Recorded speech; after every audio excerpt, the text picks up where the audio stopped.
yung alaga natin ngayon. Ito, Rhode Island natin. Apat siya, dalawang lalaki, dalawang babae. Tapos ito yung lemon. Cross natin siya sa Kelso. Tapos ito yung isang panabo natin. Ready to fight na yan. Ayos pa natin. Si Boy Angas.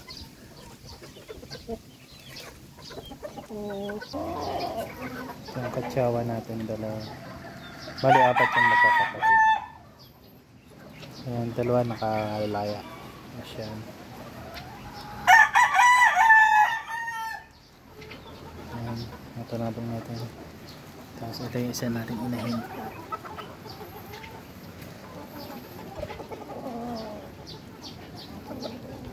Meron pa tayo dito. Isang inahin. Ayan. Tapos may start na ulit siya mga itlog.